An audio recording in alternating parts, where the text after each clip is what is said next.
¿Cómo estáis, almas nocturnas? Espero que preparados para disfrutar de un nuevo relato para no dormir. Veo que algunos sois como yo, dormís mejor escuchando un horror. Os leo en comentarios y no olvidéis dar like si os ha gustado. Ya comenzamos. La magia viene del poder de ser invisible psicológicamente. No es porque sea invisible y nadie me pueda ver, ni porque me esconda en sombras. Al contrario, estoy en todas partes. Soy la chica amable que te ayuda con una dirección, la profesional eficiente en una videollamada, la desconocida que sonríe en una cafetería mientras observa sin parecer hacerlo. Me adapto. Siempre me adapto. Es lo que mejor hago. Desde pequeña supe que no funcionaba como los demás.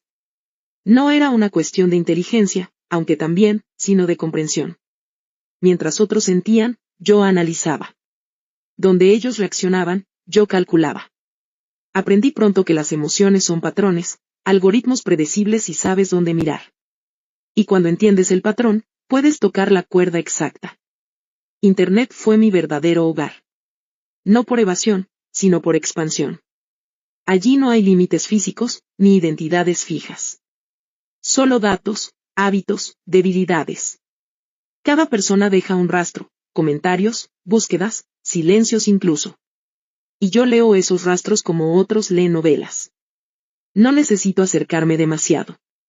A veces basta con unas semanas de observación. Otras, meses. Todo depende del objetivo. El proceso es sencillo, en apariencia. Primero elijo a alguien. No a la víctima final, no a la herramienta. Nunca es al azar. Busco grietas, frustración acumulada, necesidad de validación, resentimiento mal digerido. Personas que se sienten invisibles o injustamente tratadas. Personas que ya están, sin saberlo, a un paso del borde. Después entro en sus vidas. No como una intrusa, sino como lo que necesitan. A veces soy apoyo. A veces comprensión. A veces admiración. Me convierto en espejo, en refugio. Les doy exactamente lo que les falta, y entonces confían. Siempre confían. No manipulo de forma burda. No doy órdenes. Eso sería torpe. Planto ideas. Pequeñas. Inofensivas al principio. Una duda aquí, una interpretación allí. Reformuló sus experiencias. Les ayudo a ver lo que antes ignoraban. Poco a poco, su narrativa cambia. Su mundo cambia. Y cuando su mundo cambia, sus enemigos también. Nunca digo hazlo. No hace falta. Ellos llegan solos a ese punto. Creen que han descubierto la verdad por sí mismos. Que han despertado. Que actúan por justicia, por necesidad, por algo inevitable. Yo solo observo. A veces intervengo lo justo para mantener el rumbo, un mensaje en el momento preciso, una noticia compartida, una conversación aparentemente casual. Todo calculado, pero siempre sutil. Y entonces ocurre. Siempre ocurre. Lo más fascinante no es el acto en sí, sino la convicción con la que lo ejecutan. No dudan. No me cuestionan. Ni siquiera me ven como causa. Para ellos, yo soy la única persona que los entiende. Para el resto, no soy nadie. Después desaparezco. Sin ruido. Sin rastro. Borro conversaciones, abandono cuentas, cambio de piel. En el mundo digital, la identidad es maleable. Yo simplemente la perfeccioné. ¿Culpa? Esa es una emoción curiosa. La he estudiado muchas veces en otros. En mí, no tiene sentido. Yo no obligo a nadie. No ensucio mis manos. Solo alineo piezas que ya estaban desordenadas. El mundo está lleno de personas esperando una razón. Yo solo se la doy. Y mañana, empezaré de nuevo. No conozco otro modo de vida. No elijo a mis alumnos por casualidad. Nunca lo hago. Esta vez los encontré como siempre encuentro a todos, fragmentados en datos, expuestos en redes, en foros, en silencios digitales que dicen más que cualquier confesión. No buscaba asesinos. Buscaba grietas. Siempre grietas. El primero fue Daniel. Hijo de un hombre respetado, casi intachable de puertas hacia afuera. Un empresario con sonrisa perfecta y discurso sobre esfuerzo y familia. Pero Daniel escribía de madrugada. Comentarios sueltos, medio borrados, en foros perdidos. Hablaba de una casa donde el silencio era castigo, donde el error se pagaba con humillación. No violencia física. Nunca. Eso habría sido demasiado evidente. Lo observé durante semanas antes de acercarme. Cuando lo hice, no fui directa. Nunca lo soy. Empecé siendo alguien que compartía sus intereses, luego alguien que lo entendía. Después, alguien que lo veía de verdad. No estás equivocado, le dije una noche. Solo estás rodeado de gente que necesita que lo estés. No fue la frase. Fue el momento. Daniel fue el primero en llamarme necesaria y una vez que te haces necesaria para alguien has ganado todo el poder y empieza la magia. Mi querida segunda alumna se llama Marta. Ella era distinta. Brillante, irónica, socialmente impecable. Nadie habría sospechado. Pero había una constante en todo lo que publicaba, la necesidad de aprobación. No la superficial, no la de likes. La profunda. Su padre era médico. Admirado. Intocable. Y emocionalmente ausente. Marta había aprendido a convertirse en lo que él valoraba, perfecta. Pero nunca suficiente. A ella no le ofrecí comprensión. Le ofrecí desafío. ¿Te has preguntado alguna vez si todo lo que eres, lo eres por él? Ese tipo de preguntas no buscan respuestas. Buscan grietas, las encontré y las convertí en abismos. El tercero fue Iván. Iván no necesitaba mucho. Su historia era más directa, más evidente. Un hogar roto, un padre errático, explosivo, intermitente. Amor y desprecio en ciclos impredecibles. Iván ya estaba enfadado con el mundo. Solo necesitaba dirección. Cuando le dije, la rabia sin forma te destruye. Pero la rabia dirigida, cambia cosas. Eso le gustó. Le gustó tanto él solo encontró la dirección que era justo mi misma dirección. No los reuní de inmediato. Primero los trabajé por separado. Era importante que cada uno creyera que lo que teníamos era único. Personal. Porque lo era. Cada uno representaba una parte de algo más grande. Algo que ni ellos entendían todavía. Cuando finalmente los junté, lo hice como quien crea una coincidencia. Un grupo reducido. Diferentes, pero con algo en común que aún no podía nombrar. Al principio fue incómodo. Desconfianza natural. Observación. Yo no lideraba. Solo guiaba. Todos tenéis historias que os han traído aquí, les dije. Pero lo importante no es lo que os hicieron, sino lo que vais a hacer con eso. Nunca hablé de venganza. Eso habría sido demasiado obvio. Hablé de control. De identidad. De romper patrones. Les enseñé a analizar, no a actuar. A observar conductas, a identificar dinámicas, a reconstruir narrativas. Cada sesión era una mezcla de conversación y disección emocional. Les pedía que hablaran de sus padres. No como víctimas. Como analistas. ¿Qué necesita tu padre para sentirse poderoso? ¿Qué evita? ¿Qué teme perder? Al principio respondían desde el dolor. Poco a poco, desde la lucidez. Ese era el cambio. Cuando alguien deja de sufrir su historia y empieza a entenderla, ocurre algo peligroso, deja de ser pasivo. Empieza a decidir. No les dije qué hacer. Pero sí les mostré lo que era posible. Con Daniel trabajé la reinterpretación.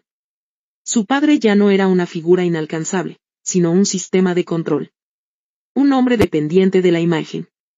¿Qué pasaría si esa imagen se rompe? Pregunté. Daniel no respondió. Pero lo pensó. Marta fue más compleja. Con ella trabajé la identidad. Separarla de la aprobación. Desmontar la idea de que su valor dependía de alguien más. No necesitas que te vea, le dije. Necesitas dejar de mirarte a través de él. Fue la que más se resistió. Y la que más cambió. Iván. Iván fue diferente. Con él no había que construir, sino contener. Su rabia era útil, pero desordenada. No se trata de destruir, le dije. Se trata de elegir cuándo y por qué. El grupo empezó a cohesionarse. Se reconocían en los otros. Historias distintas, pero patrones similares. Padres que moldean, que dañan sin dejar marcas visibles, que construyen versiones de sus hijos que no les pertenecen. Yo solo les di lenguaje. Y cuando alguien puede nombrar lo que le ocurre, ya no es el mismo. El punto de inflexión no fue una orden. Fue una pregunta. ¿Qué pasaría si dejarais de ser lo que ellos necesitan que seáis? Silencio. Luego Daniel habló. Entonces, dejarían de tener control. Marta añadió. O intentarían recuperarlo. Iván sonrió. Y ahí es donde todo cambia. No tuve que decir más. A partir de ahí, ellos empezaron a moverse. Primero pequeñas acciones. Cambios de comportamiento. Límites. Respuestas inesperadas. Sus padres reaccionaron como era previsible, incomodidad, presión, intentos de recuperar el equilibrio anterior. El sistema resistía. Pero ya no eran los mismos hijos. Daniel empezó a exponer contradicciones de su padre en público. Sutilmente. Comentarios, preguntas incómodas en contextos donde la imagen importaba. Marta. Marta dejó de responder como se esperaba. Fría. Distante. Inalcanzable. Iván dejó de reaccionar. Y eso, en su casa, era lo más desestabilizador de todo. Yo observaba. Siempre observando. El cambio fue gradual, pero irreversible. Y entonces, un día, todo se rompió. No fue simultáneo. Nunca lo es. Lo de Daniel llegó primero. No supe los detalles exactos. Nunca los necesito. Pero su mensaje fue claro. Ahora entiende. Nada más. Marta tardó más. Dudó. Vaciló. Incluso desapareció durante días. Cuando volvió, solo dijo. Ya no soy su reflejo. Iván fue el último. Su mensaje fue el más breve. Silencio. Después de eso, el grupo se disolvió. No porque yo lo ordenara. Porque ya no me necesitaban. Ese es siempre el objetivo. O eso creía. Semanas después, recibí un mensaje inesperado. No era de Daniel. Ni de Marta. Ni de Iván. Era de alguien que no había visto venir. Un nombre que reconocí de inmediato. El padre de Marta. El mensaje era corto. Sé que fuiste tú. Me detuve. No por miedo. Por curiosidad. No entiendo a qué se refiere, respondí. La respuesta llegó casi al instante. Yo también sé observar. Ahí fue cuando comprendí. No era el único que analizaba patrones. No era la única que aprendía de las grietas. Seguí leyendo. ¿Crees que los elegiste por casualidad? ¿Que encontraste sus debilidades? Pero nunca te preguntaste por qué eran tan adecuados. Sentí algo extraño. No miedo. Algo más cercano a reconocimiento. Te estuve observando primero. El mundo no se detuvo. Pero cambió de eje. Todos tenemos traumas. Algunos los usamos mejor que otros. No respondí. Por primera vez en mucho tiempo, no tenía una respuesta inmediata. El último mensaje tardó en llegar. Minutos. Quizá horas. No lo sé. Ahora tú también eres parte de un patrón. Pantalla en negro. Silencio. Y por primera vez, no sabía si yo estaba moviendo las piezas. O si siempre había sido una de ellas. El mensaje no desapareció. No fue uno de esos impulsos que se disuelven cuando decides ignorarlos. Permaneció ahí, como una fisura en algo que hasta ese momento había sido perfectamente estable, mi percepción de control. No respondí de inmediato. Lo dejé en visto para crearle incertidumbre, pero realmente no sabía qué responder. Abrí otras conversaciones. Revisé patrones antiguos. Daniel no había vuelto a escribir. Iván tampoco. Marta. Marta sí. Su última conexión era reciente. Abrí el chat. ¿Sigues ahí? Escribí. Tardó más de lo habitual en responder. Sí. Nada más. Antes habría interpretado ese 100.000 capas. Ahora, dudé. No de ella. De mi lectura. ¿Cómo estás? Silencio. Luego. Eso ya no importa, ¿no? Era distinto. No hostil, pero sí distante. Como si algo se hubiese desplazado. Siempre importa, respondí.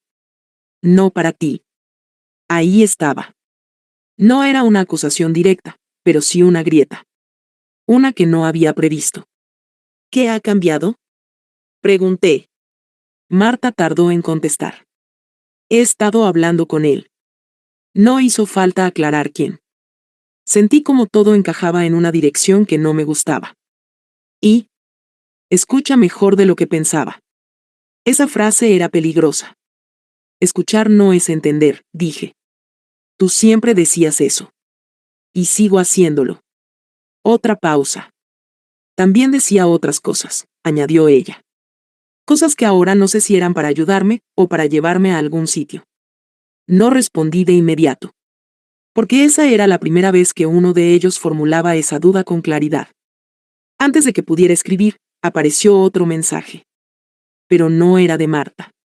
Era él. No intentes recuperarla, decía. No había saludo.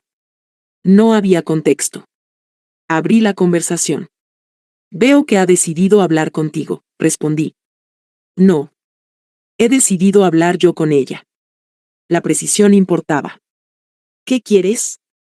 Entender. Casi sonreí. Eso es exactamente lo que yo hago. No, respondió. Tú construyes narrativas. Yo las desmonto. Interesante. Entonces desmonta esta, escribí, ¿qué crees que ha pasado aquí? Tardó unos segundos. Has identificado dolor. Has ofrecido coherencia. Y luego has redirigido esa coherencia hacia una conclusión que te beneficia. Eso es una interpretación, dije. Por supuesto, respondió. Pero es una mejor que la que ellos tenían antes. Esa respuesta era incómodamente buena. Mientras tanto, el chat con Marta seguía abierto. Escribía, borraba, escribía otra vez. Dice que no soy la única que ha sido observada, envió finalmente. No lo eres, respondí. Pero tú nunca lo dijiste así. Porque no era relevante. Para ti no. Las dos conversaciones empezaban a entrelazarse. Le estás dando demasiado peso, le escribí a Marta. O tú le diste demasiado poco. Volví al padre. ¿Qué estás intentando hacer exactamente? Pregunté. Lo mismo que tú. Eso es demasiado ambiguo. Devolver todo a su lugar. Ellos eligieron, dije. Siempre, respondió él. La cuestión es, ¿entre qué opciones? Silencio. Por primera vez en mucho tiempo, alguien estaba jugando en mi terreno sin parecer fuera de lugar. Volví a Marta. ¿Qué quieres tú? Le pregunté. No respondí con argumentos. Ni con explicaciones. Solo eso. Tardó. Mucho. No lo sé, dijo finalmente. Y eso es lo primero que siento que es mío. Esa frase no era mía. No la había construido yo. Eso significaba algo. En paralelo, otro mensaje apareció. Esta vez en un chat que llevaba semanas inactivo. Iván. ¿También estás hablando con él? No especificó quién. No hacía falta. Sí, respondí. Interesante. Eso era muy de Iván. Pero había algo distinto. Menos impulso. Más cálculo. ¿Y tú? También. Por supuesto. ¿Qué te ha dicho? Que la rabia necesita contexto. Me quedé mirando la pantalla. Esa frase era una versión distorsionada de algo que yo había dicho. ¿Y qué piensas? Que tenía razón, pero no en todo. Antes, Iván habría tomado una idea y la habría convertido en acción. Ahora, la estaba evaluando. Eso no lo había provocado yo. No del todo. ¿Te molesta? Preguntó. ¿El qué? Que alguien más esté jugando. No respondí. Porque la respuesta no era simple. Volví al padre. ¿Has preparado esto? Escribí. He estado atento, corrigió. No es lo mismo. Depende del tiempo que dediques. Otra respuesta precisa. ¿Desde cuándo? Desde antes de que hablaras con ella. Eso implicaba algo más grande. ¿Por qué no hiciste nada antes? Porque estaba observando. Claro. ¿Y ahora? Ahora también. Eso no me daba información nueva. Entonces, ¿por qué intervenir? La respuesta tardó más esta vez. Porque tú lo hiciste primero. Me apoyé en el respaldo de la silla. Esa conversación ya no era sobre Marta. Ni sobre los otros. Era sobre estructura. Sobre quién define el marco. En ese momento, apareció un nuevo mensaje. Grupo. No lo había creado yo. Ni recordaba haber añadido a nadie recientemente. Pero ahí estaban. Marta. Iván. Daniel. Y yo. El primer mensaje fue de Daniel. Creo que deberíamos hablar sin intermediarios. Intermediarios. Interesante elección de palabra. Estamos todos aquí, añadió. Iván respondió. Depende de lo que consideres todos. Silencio breve. Luego Marta. Él también debería estar. Nadie preguntó quién. La conversación privada con el padre mostró un escribiendo. Que se detuvo. Y entonces apareció en el grupo. Sin presentación. Sin nombre visible. Solo un usuario nuevo. Gracias, escribió. Nadie respondió de inmediato. La dinámica había cambiado. Antes, yo era el punto central. Ahora, era uno más. Daniel tomó la iniciativa. Quiero entender que parte de todo esto fue mía. Directo. Marta. Yo también. Iván. Yo quiero saber si importa. Todas preguntas legítimas. Pero no buscaban lo mismo. El padre respondió. Importa si queréis que importe. Clásico. Devolver la carga.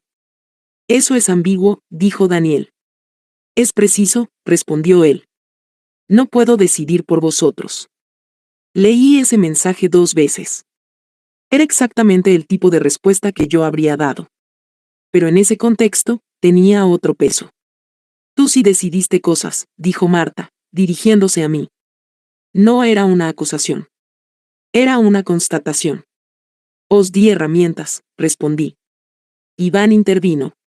También dirección. No lo negué. Porque la necesitabais. ¿O porque tú la necesitabas? Preguntó Daniel. Silencio. Esa era la primera vez que alguien invertía completamente la perspectiva. Antes, sus historias giraban en torno a sus padres. Luego, en torno a sí mismos. Ahora, empezaban a girar hacia mí. El padre no intervino. No hacía falta.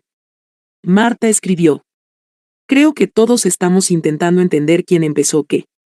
Eso no importa, dijo Iván. A mí sí, respondió ella.